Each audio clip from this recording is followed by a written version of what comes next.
Good afternoon, everyone. This is Julie with the Local Search Association, and I would like to welcome you to LSA's webinar series. Today's webinar is titled Mobilizing Locations to Drive and Measure Calls, Visit, and Sales, and will be brought to you by our guest presenter, Lee Hancock from Geo.to. Feel free to type any questions you may have in the question box on the screen. At the conclusion of the presentation, Lee will be happy to answer those questions. With that, we're ready to begin, and it's over to you, Lee. Thanks, Julie. Welcome, everyone. Good morning, afternoon, or evening, as the case may be. Thanks also to the LSA for putting on this webinar, and appreciate everyone's time today. I'm excited to have a chance to pull some things together, information on local search, on mobile, and was amazed, actually, as I started going through it, just how big the market is. I think we all know it's big. I've tried to pull together a lot of information on the space and think it'll become very clear that if you're a small business and you don't have a mobile website or even an online website, as we'll see, if you're an agency or company servicing these businesses, now is the time, and you're really missing out. So, quick agenda. I'd like to talk just a little bit about my background. I want to talk about mobile's need for speed because it's all about speed and quick answers. I provided a lot of information about the market. Probably way more than half of this presentation will really be talking about mobile, local, different types of social media, word of mouth, and marketing, and how this can impact sales, visits, and calls. And then some time at the end, we would like to talk a little bit about what we're doing and our kind of unique perspective and view of the world, some things that we think we can do to help the whole industry and help small businesses get mobilized, so to speak, and then Q&A. Very briefly, just to kind of set my point of view, I've been in this space a long time. We launched a company called geo.to back in 1999. We were really the first in the world to do mobile local search on a phone, and had a very successful run with that early on. The top 5 mobile media brand in local search, delivered billions of local page views, and this was back in the first .com era, so it was a long time ago.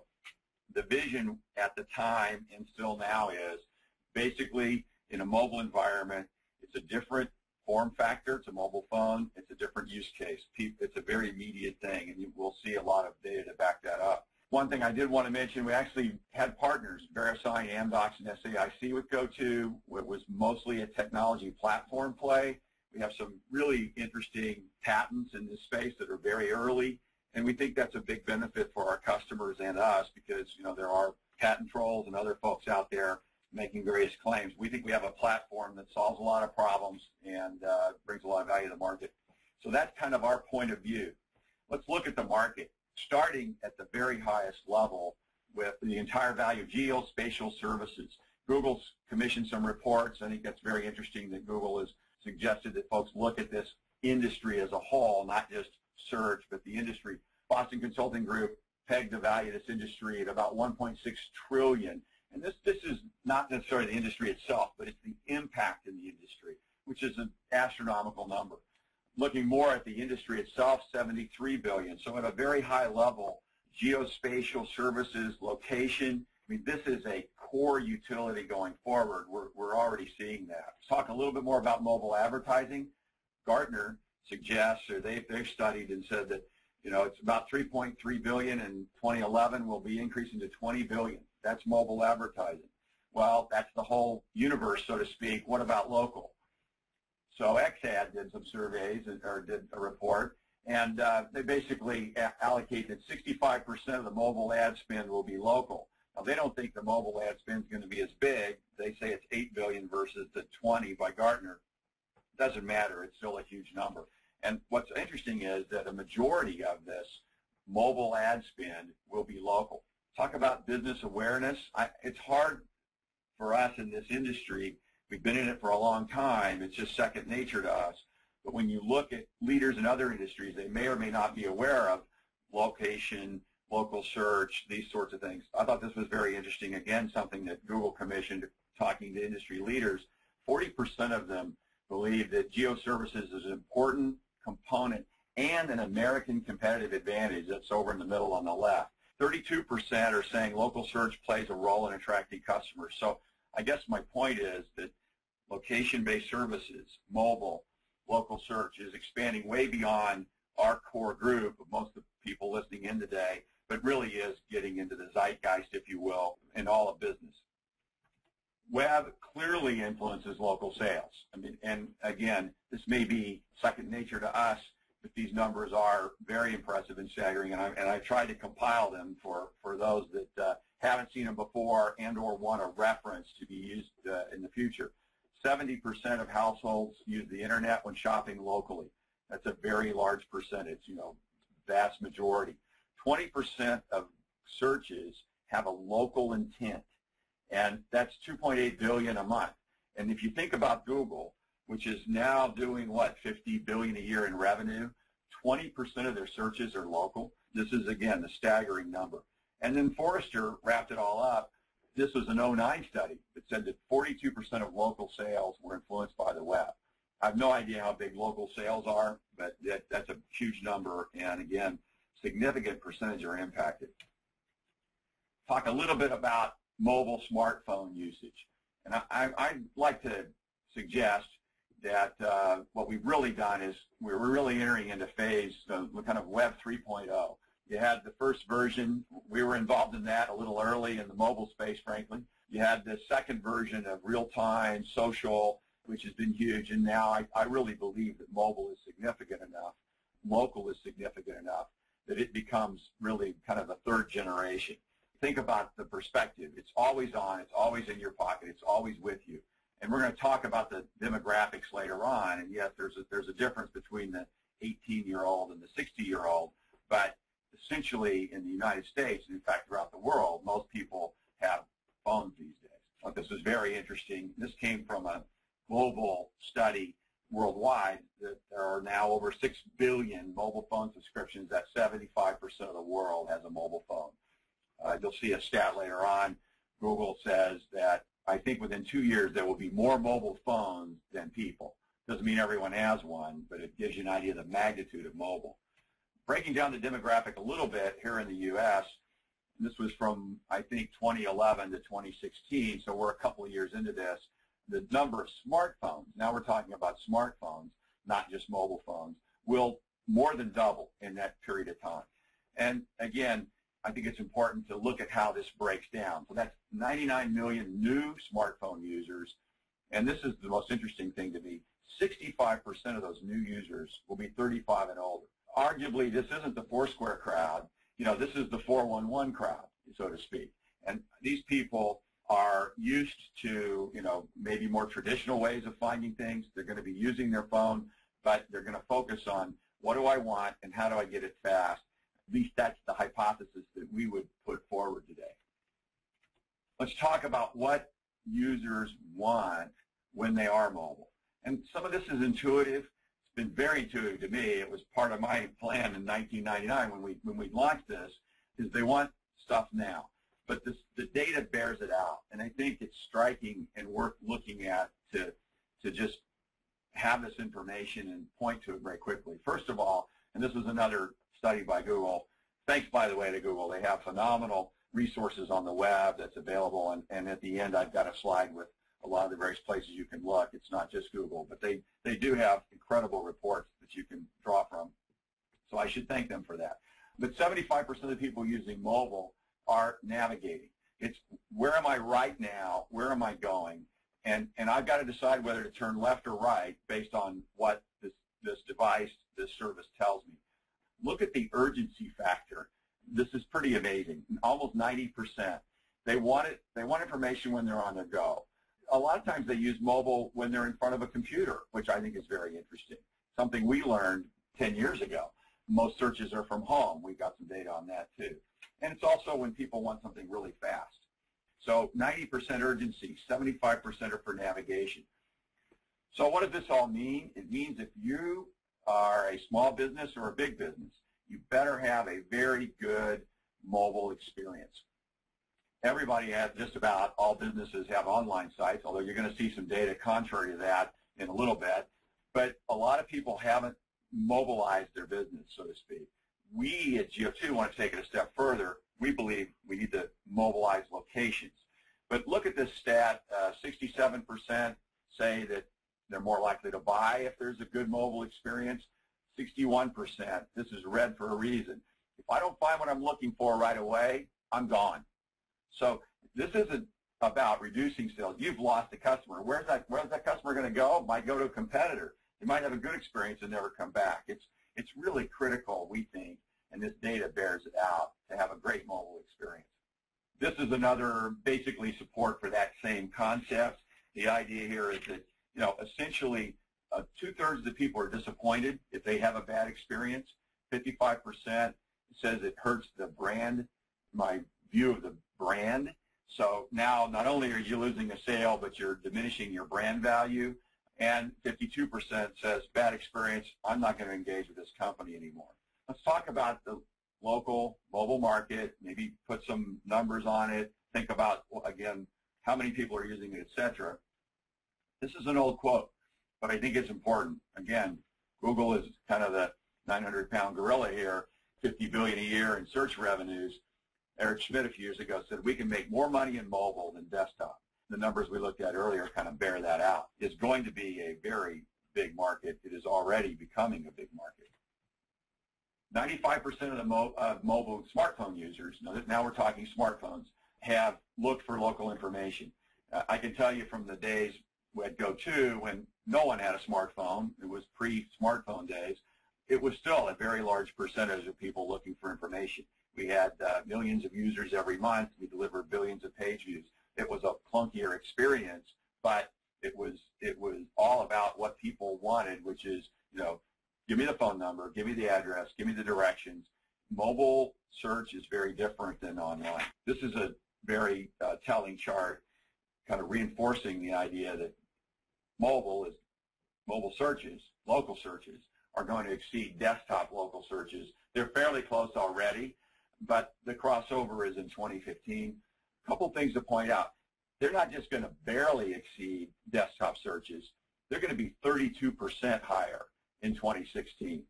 That's 28 billion more searches in 2016, just a few years away, than desktop. And again, think of the magnitude of desktop for search and local, and then think that it's going to be significantly less than mobile in just a few years. Finally, look at the trajectory. Extend that out. Who knows what it'll look like by 2020? I have an idea, but who knows? Okay, so now we're kind of drilled into what's happening. Let's think a little bit about how do people in mobile want to access, what are they looking for, and why. How access? I think this is very telling. 57% are accessing mobile information from a browser. They prefer that. 38% from a mobile app. Now, I know there's a huge debate in mobile on app versus web search. I've always essentially been a believer in web search versus app. I'm probably in a minority. I think those of us that believe that today may be overshadowed a little bit. Maybe it's 55-45 in favor of those that like apps. Apps deliver a better experience because of the nature of the beast, but you've got the problem of getting to it. It's not universally available. App number one can't talk to app number two. So unlike in the mobile website environment, there's a lot more interoperability, and we think that's incredibly important. This data, however, suggests that, again, more users prefer to access mobile information from a web browser. I think that's telling. Where are they accessing it? Again, we talked earlier, 66% from home. And it's very interesting because, they've all got access to a desktop.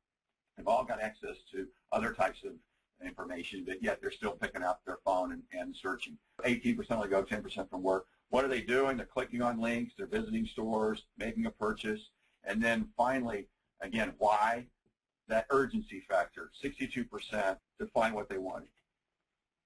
This is another one that supports that dichotomy between apps and mobile websites. Apps are fun and useful, but that's not what many people are doing on a phone, particularly when they know what they want and they're doing a search or they're trying to find something. 81% said they preferred mobile websites to apps. 79% preferred mobile websites for product reviews, and 63% preferred it for purchasing. These are big numbers, and I think this is very encouraging to folks who can get a mobile website optimized much faster than you can build an app. And frankly, once it's done, it's ready for traffic. In the app world, you can build an app, and those of us that have done it know it becomes very difficult to get the app downloaded, and even if you can get folks to download it, they don't necessarily use it. How many people have downloaded apps and never used it again? And that's a big problem. So we have to think about, okay, we've got this mobile environment. How do we get people to use it? I think this slide would bear out that mobile web sites and services may be better than apps. So just talk quickly about the growth, the type of information that people look for. Again, 26% year-to-year growth, 63% over the last 2 years. And again, very big numbers. Notice in the lower left a decline in online search navigation over that was a 1-year period, I think. What are they looking for?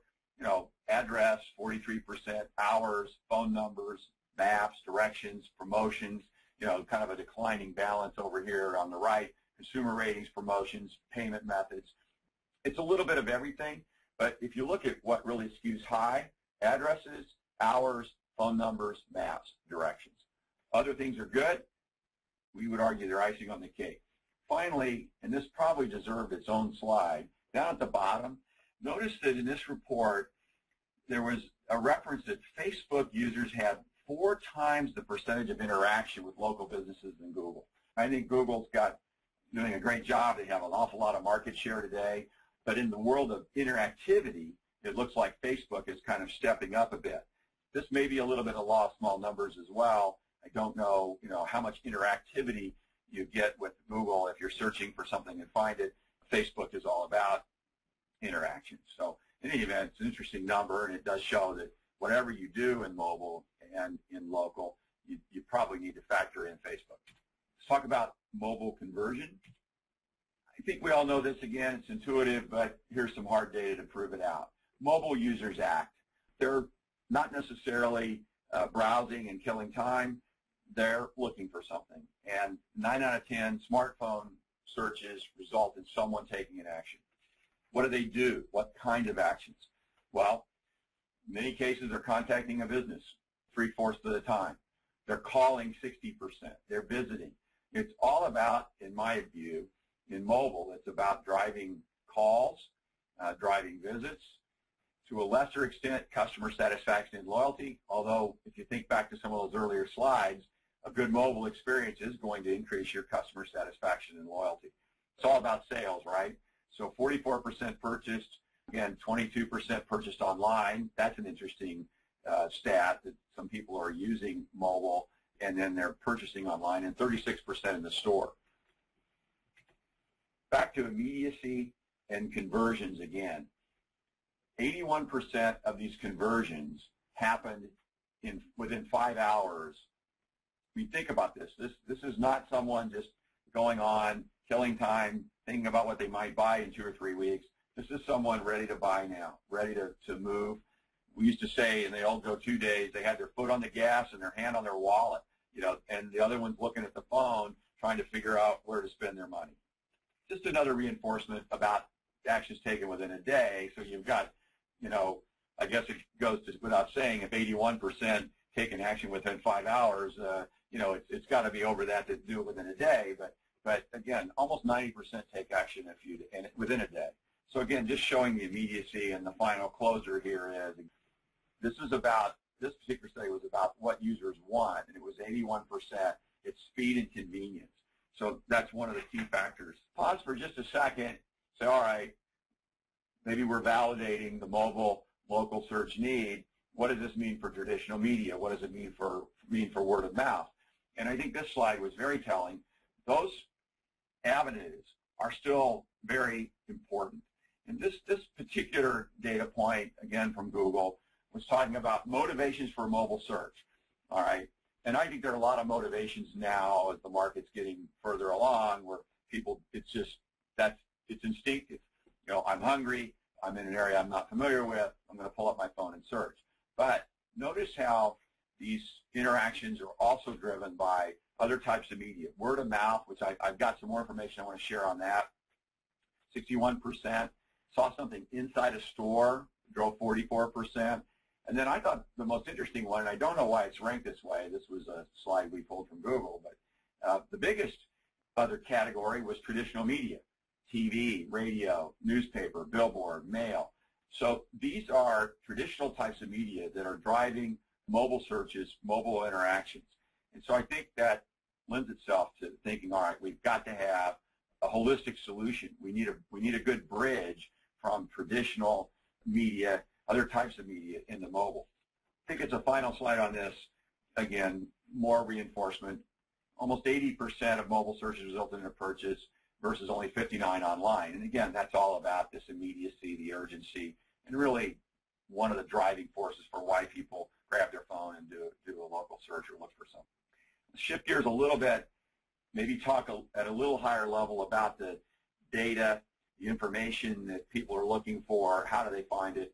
And I want to talk a little bit about directed search, and I think this is very interesting. One of the data points that I heard several years ago, and I've never seen this study, but apparently there were a number of studies done on when people use print yellow pages, and it was roughly half the time, plus or minus a few points, when they went to the yellow pages, essentially an advertising medium, they knew exactly what they wanted. They wanted Bob's Plumbing. They just found it easier to find it in the yellow pages than they did in the white pages. And I think there's a significant carryover of that thought in the area of online, mobile, local. People often know what they want, and you're going to see the stats will prove that out. And it's just a function of how fast can I get there. Footnote, again, I think Google's doing some great things. This is an area where I don't think they're a shining star. But back to the data. Directed searches are very significant. This was a study done by ComScore. I think this was for localese, 15 miles. Anyway, they looked at various categories, pharmacies, restaurants, all of these. People are looking at a brand, looking at a place, and that's what they want. They're not just saying, well, I want food. Google supports this as well. This slide's a little confusing, but basically only 38% that in the apparel, this was the apparel industry, and by the way, they have them for automotive and some other verticals, so I think this would be true to form across the board. Only 38% were uncertain when they did a search about both what they wanted to buy and where they wanted to buy it. So 28%, the green one here, they know the store they want, but they don't know exactly what brand or product they're going to buy. 18% know both. I know the brand, I know the store. And 7% basically said, I know the brand, but not the store. So kind of a lot of data, kind of hard to sort that out, but I've tried to close it for you. 62%, almost two-thirds, know what they want when they decide to search and go buy. And that's, again, I think very interesting, very telling. And they may not know both, but they certainly know one or the other. So I mentioned here, and I'll apologize, that the first part of this is all about the market, not so much what Geo.to does or our products for the market. This was a slide I had, and I wasn't able to clean it up and take Geo.to out. So let's just focus on the Google funnel, if you will. And let's think about this search environment. A brand has spent a lot of money building their brand, getting a customer interested, getting the customer ready to find them, and the customer then winds up going to Google. And at the last possible second, this isn't a good result for the brand. Lots of bad things happen. Maybe Google doesn't have the exact right data on your brand and where your stores are. We'll see more information about that later.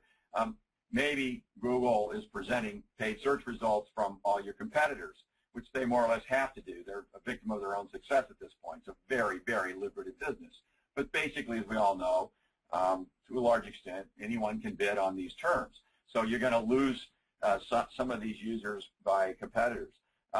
Then there's a whole industry. There's numerous industries. Many of you are probably in it, where essentially you're trying to capture that user and then essentially either build your own traffic or resell it back to the ultimate destination the user desired. So there's this kind of arbitrage business out there. And so a lot of bad things can happen. And then finally, if the user makes it through the funnel and finds you, that's great, but you may have to pay for it, big dollars, because you're bidding on your own brand at Google, and some SEO costs. So anyway, again, not to kind of beat on Google too much. I love them. I think they have some great information. They do a great service, but they are kind of a victim of their own success, in my opinion. And in this environment where brands build out their names, build out the demand, and then can essentially lose the customer at the last minute is really unfair to brands. Let's talk a little bit about a couple other types of marketing. Word of mouth. Again, this was a very interesting, very recent study about Generation C. That's Google's way of phrasing it. I forgot who did this study for them. But basically, they're saying it's the constantly connected generation. 91%, they just eat, drink, and sleep with their phones. And then the comment here is 91% actually do sleep next to their phone. 88% have a social profile. 65% are updating it daily. And they're saying that influencing is huge. $500 billion in sales are influenced by this. So let's talk about word of mouth. Again, and this is a kind of I wouldn't say new, but it's something that's been enabled by social media and texting and Facebook posting, tweeting, etc. And 72% would say that they're influenced by word of mouth marketing. 66% would say it's a positive. So, or excuse me, let me back up on that. What they're saying is that of word of mouth marketing, 66% of communications are positive. So people, you do want to encourage word of mouth marketing. And we all know, this is intuitive again, but big numbers are borne out here. 92% are favorably influenced by friends and family, much more so than other advertising. And that's a big increase over 2007. Talk a little bit about texting and SMS. I don't want to dwell on it, but again, it's a very big segment in mobile. I don't think you can ignore it. And these numbers bear that out. 4 trillion annually text messages.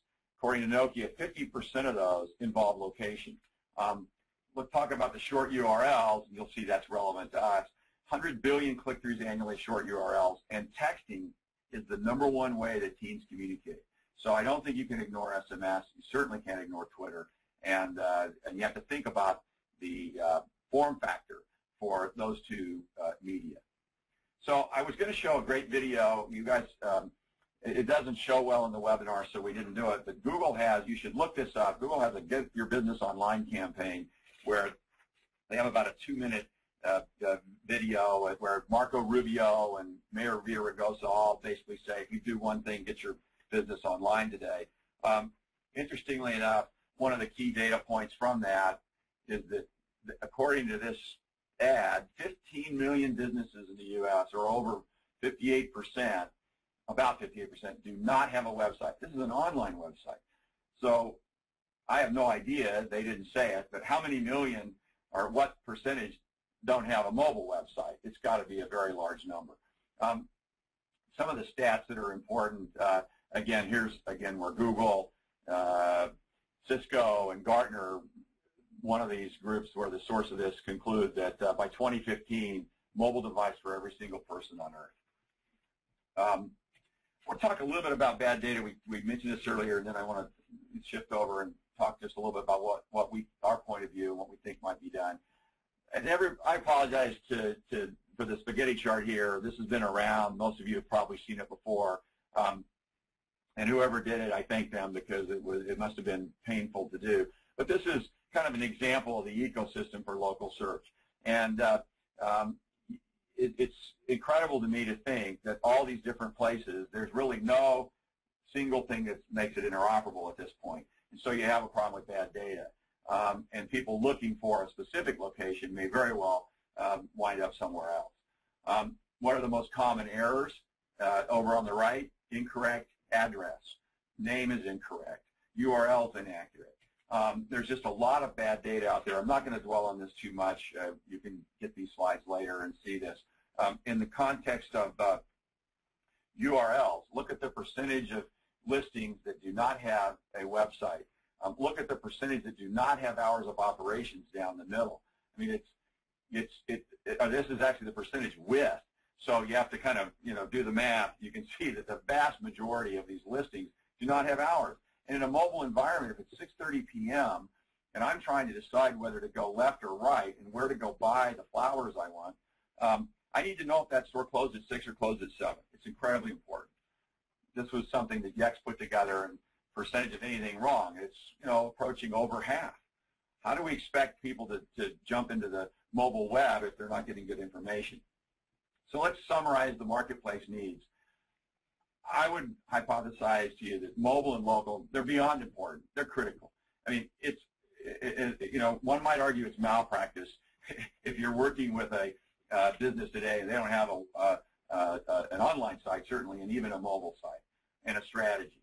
Mobile needs are immediate, urgent. They clearly convert to visits, calls, and sales, and I think to a large extent customer satisfaction and loyalty. Our theory, everyone, this is obvious. Every business needs a website, online and mobile. I think we've proven that out. We would argue that every location needs a geo site. We'll talk about that in a little bit. You've got to encourage Facebook, social media marketing, SMS, tweets, sharing, word-of-mouth marketing is very important, and you've got to support it. You've got to make it super easy for those that want to refer your business to someone to refer it. I think we need to look for things that bridge the gap from traditional to digital and social media. I think that's critical. You need to make sure you've got support for converting these people to call visits and sales. I think you need to track it, understand what's working and what isn't. And then we would hypothesize and suggest that the industry needs help in providing baseline core information. So now that we've kind of set the stage, I've got a few more minutes. I'd like to spend a little time kind of talking about what we're trying to do. We're a very small early-stage startup company, have some phenomenal IP, have I think, a lot of experience, and we have a slightly different view of the world. And we're trying to put together a platform for everyone to use, kind of raise the tide for the industry. And some of this platform we're not going to talk, a lot of it we're not going to talk about today. But I'd like to show you a few things. First of all, upper left, again, we believe that every location deserves and will ultimately have a Geo Site mobile website and online. It's a kind of a new entity, if you will, that is all about connecting people directly to locations. We do that through a short geo link. There's multiple types. We'll talk a little bit about that.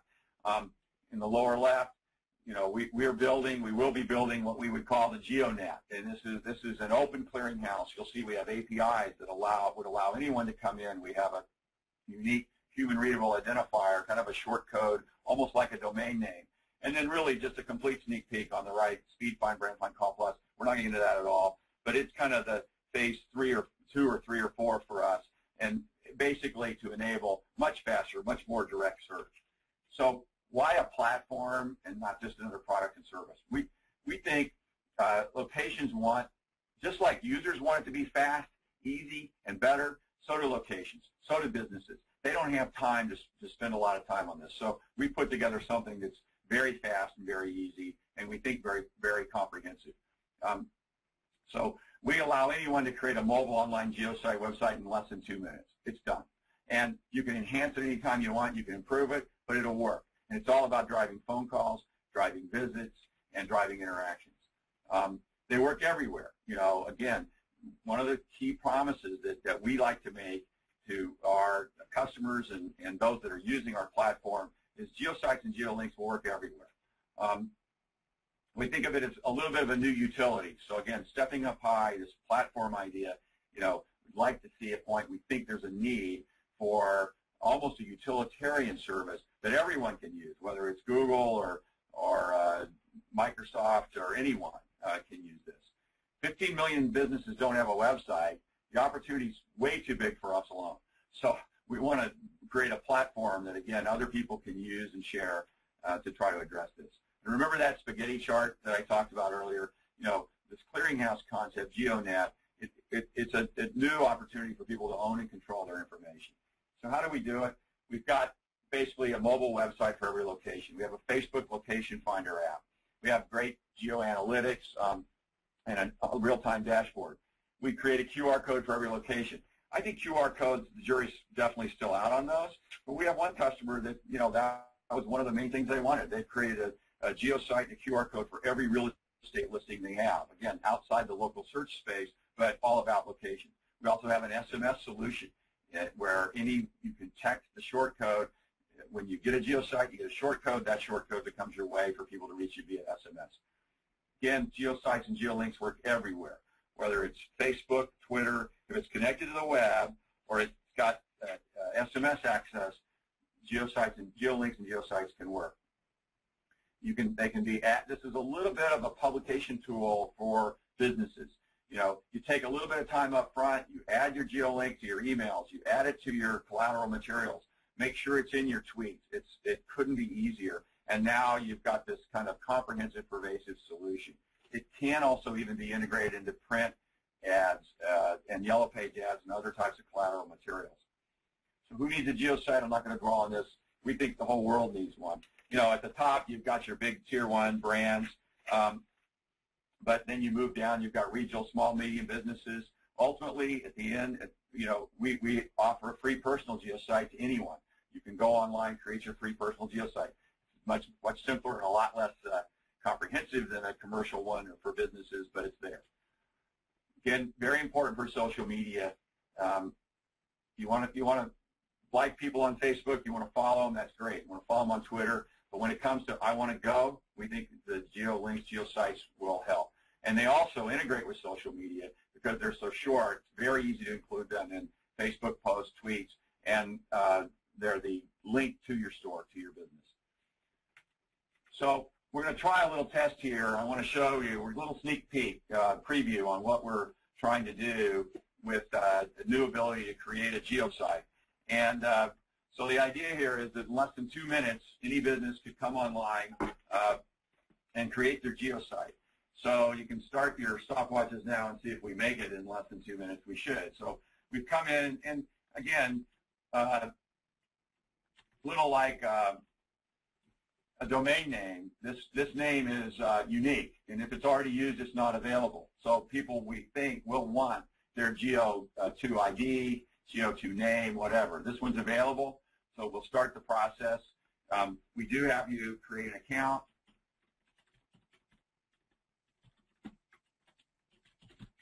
So that you can come back in and edit it and see your traffic and basically have access to the whole platform.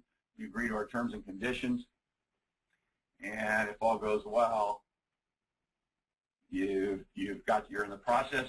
We ask you very quickly for a name and an address. I had one pre-populated, so it's easier to pull up.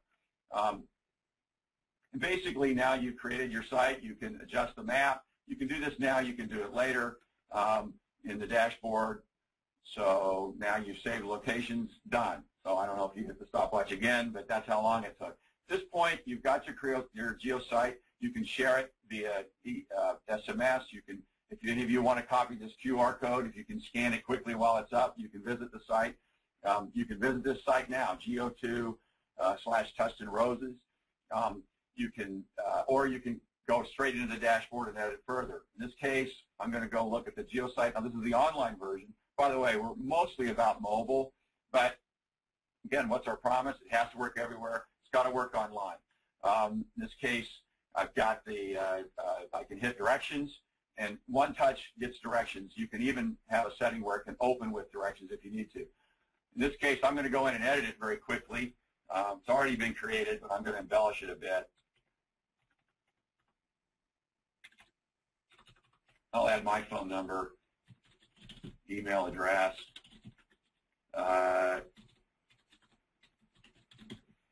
and website.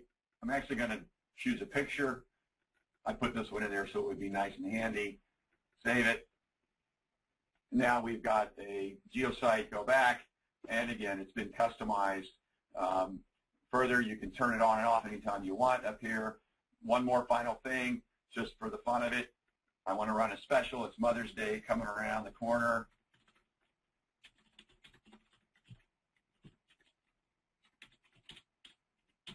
Two for one. I'm not going to spend much time on this, but this special is going to expire on May 12th. I think that's after Mother's Day this year. Now, when you go back to view the GeoSite, Interestingly enough, it'll say specials, and you can see the specials. So that's a quick sneak peek on what we're trying to do with Geo Sites. And let me get out of that, back to the presentation mode. So you can see how quick and easy it is. We can also do this in bulk. We can do it through APIs and a bunch of other processes. For one customer, we created 3,000 Geo Sites in a couple of days. Just to talk a little bit, you kind of see, this is the mobile presentation. I can't demonstrate that on the phone.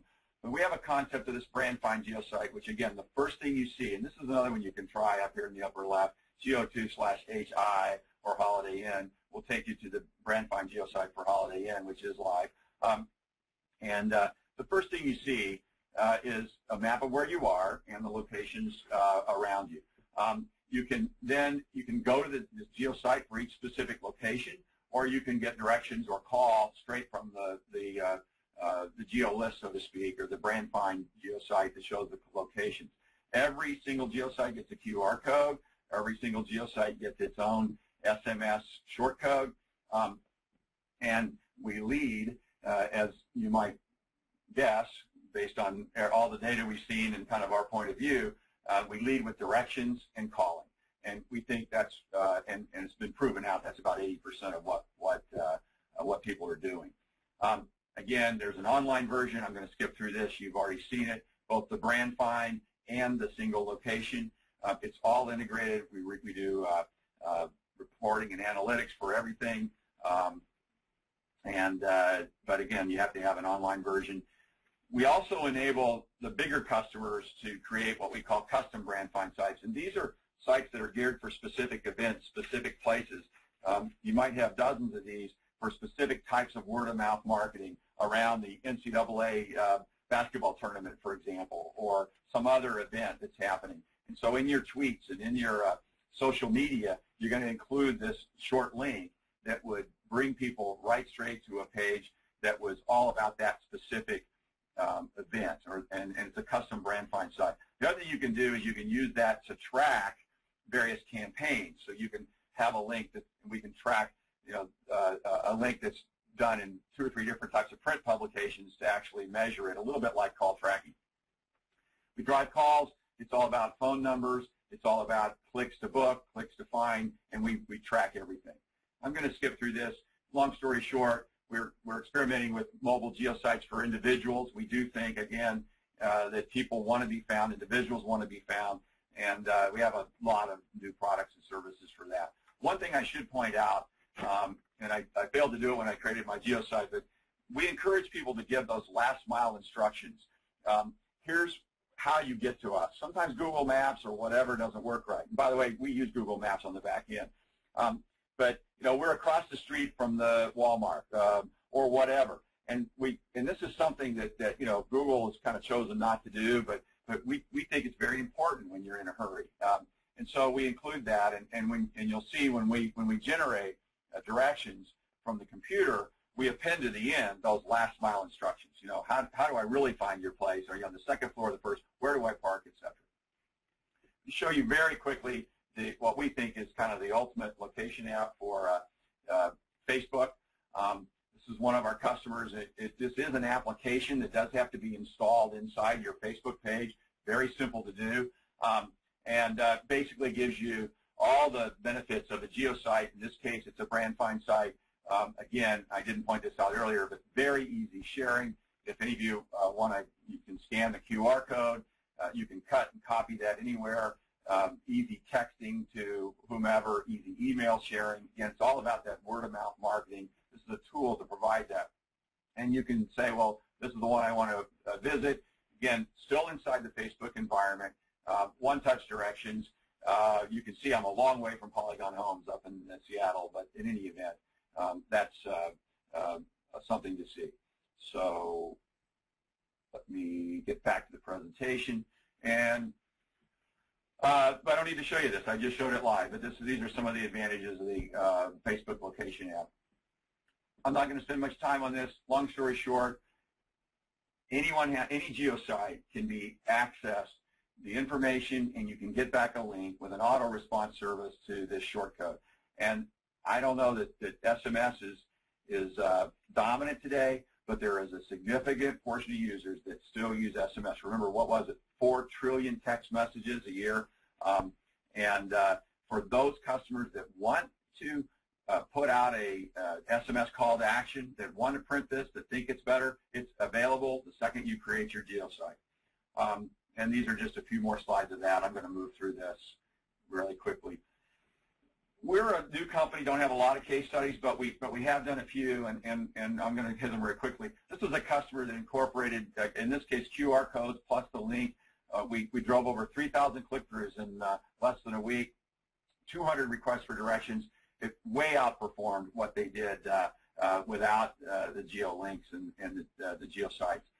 This was an SEM case study. I'm not talking a lot about SEM and SEO today. We are doing a lot, and these sites have SEO'd very well. In some cases, within a week, we're seeing very good results. But that's a whole other arena beyond the scope of this conversation today. But I would point out that we did an SEM study. We had 5 to 6% click-through rates on Google Mobile, which was substantially higher than average. And again, the messaging was, find what you want now. Find this brand right now. We had several thousand click-throughs. Over 25% of the people that clicked through made a phone call, and about 20% asked for directions. And we think that that conversion ratio is extremely high. So we would argue, and we hope and think, based on consumer needs, user needs, that geo sites will convert much better than a normal website. These are some discussion about organic search results. I'm running a little light on time, so let me move through this. I mentioned before we had a real-time dashboard, and I think I showed you what it can do, so I'm not going to dwell on that. Reporting in geo analytics, it is real-time. It does show you what you're doing. I'm going to just by chance look and see if we can come back and see if any of you happen to view this. When I go in and log in I can see my analytics. Doesn't look like too many people visited it, but you can see, again, here locally, and I don't see anyone else. So in any event, I thought maybe we'd have some folks out there with ADD that would already be hitting the geo site, but we see where people come from when they're hitting it, and you can use that. We had one situation where we found that everyone that searched for hotels in New York were doing it from north. It was really surprising when you looked at the geographic disbursement of the people that were searching. So let's just summary. Very low cost, utilitarian platform. Our vision is to mobilize locations. If someone's looking for your location, you may or may not, you probably don't want them going into your website. Your website's designed for other things. You want them going to a geo site because that's going to instantly show them where you are. You can call, you can get directions. We think the geo site is very complementary to existing websites, mobile, online. It's, again, every location, every brand. And we're just getting started. We have a long ways to go, but we think that there's an opportunity to work with everyone in the industry and make this a bit of a standard. We think geo links, geo sites are better than a mobile app. And again, I would not suggest that people don't build mobile apps. I think the bigger companies will.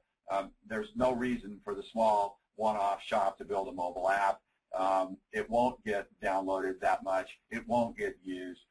And by the way, one of the things we do with a geo site is we create a favicon. It's essentially a web app. So if someone really wants to, they can have a custom favicon right there on the screen dedicated to their store and brand. We have the BrandFind Geo Site for multiple location customers. You can do custom geo sites for all kinds of word-of-mouth, social media marketing. We have a whole series of tools that come with the platform that can be used in virtually every medium out there. I'd like to think, and it's a very easy install for a Facebook location app. I've looked at everything out there. We can't find anything that's even close in terms of the functionality, ease of use for Facebook. And I don't know that people are going to Facebook that much and then saying, all right, now I need to find the store, but don't you want to measure that? And this is a great way to do it. Finally, we do have a dashboard. We have reporting, and we have various tools as a platform. We have open APIs. I didn't demonstrate that. But we do have open APIs. Once you have your Geo Site, anyone can pull down your core information through these APIs at any time. So to conclude, not too far behind schedule, mobile is huge, critically important. I can't emphasize that enough, and I imagine most people on the call agree with that. Hopefully we've given you a few more data points to use to prove that out. Our platform, we think, is easy and fast. It's great for end users. It focuses on what they want. We think it's great for small business. It's fast and easy to set it up. It also works everywhere and can support any of your other social marketing needs, etc. It's all about amplifying and measuring other digital and traditional media, from print to radio, broadcast eventually, certainly mobile online search. It's available to anyone. We are selling this direct, if you will. We're going to allow people to come online, but we're also very open to strategic partnerships, other folks that might want to work with us to try to kind of raise the tide for the industry. Here's a resource list, some key associations and reports that I used. Looks like I still need to fill a couple of them out, but I'll finish that off and we'll have this published and available through the local search association. So with that, thanks for listening. I think we covered a lot of ground. I hope it was helpful, and I'm open for questions. Give me just a minute as I look here and try to answer these questions. Okay, the first one is an obvious one, which basically says, okay, how does all this work on Google? You know, we know a lot of people are going to Google and searching. How do you get seen? And the short answer is, I mentioned earlier, this may have been before we got there, we are seeing some organic search results on Google, but remember, this is also a tool for individuals to use in their advertising, in their marketing, to include the geo-link to measure the efficacy of that particular searches. If you want to do the SEM approach, we found the click-through rate and the calls and the visits were very, very good. So you have a very high conversion using this versus maybe a traditional website, particularly in mobile. And that's really the way that works there. We anticipate, as some of the other products that we're working on and the services we're working on that we haven't discussed today, you've kind of seen the tip of the iceberg here, that we actually hope to be working with Google's and the other search engines to make sure that they have access to this real-time information. If you step back a minute and think about it, if every business keeps their information current in the Geo Site and through the GeoNet clearinghouse, various traffic flows through that Geo Site on the way of the business, and the business has one place to keep their information current and accurate. And at the price point we have, it's low enough that it really is less than peanuts. It's a very low price point, kind of a utilitarian product. Another question came kind of reporting and you know, can we integrate with Google Analytics or other types of reporting? And yes, it's not so much designed for the small one-off SMB customer, but for the more sophisticated customers that want to utilize Google Analytics, we have a solution for that. Again, kind of showed you today more or less the demo of what it would be like for the small business, but our customers today tend to be larger companies, and we are working with them to try to meet their needs. Someone had said here to repeat the common problems with location-based services. I don't really want to go back to the slide, but again, I think the issue is it's all about data and information. From my recollection, just going back, remember there was one chart that showed various LBS providers. I think it was in most cases less than 20% of the listings had hours of operations. So again, in that mobile world, it's I want it now. Now, you know, if you're searching at 2 p.m., odds are almost every business is open. But if you're searching at 7 p.m., it makes a big difference, and you don't want to go somewhere if the hours aren't right. Same thing on addresses. The addresses were wrong, what, 30–40% of the time. So, you know, review that data that was in the slides. I don't see any other questions. Julie, I might send it back to you. I want to thank you all very much for your time. I hope this was helpful. We spent a lot of time trying to compile a lot of other information. I'd like to maybe thank the folks that provided that information as well, because I do think it really does support the need for mobile, local. And again, appreciate your time. Wish you all a very good day. And Julie, back to you. Thank you, Lee, for conducting the presentation. If you have any additional questions, please feel free to contact us at LSA. We'll make sure to put you in touch with today's presenter. Also, please keep an eye out for future email blasts that promote the next webinar as well. This year's annual conference is in Las Vegas, April 13th through the 16th at Planet Hollywood. We have a diverse agenda with dynamic speakers and great breakout sessions for the local search space. If you're interested in attending or want to learn more, just send us an email. And thank you everyone again, and have a wonderful day.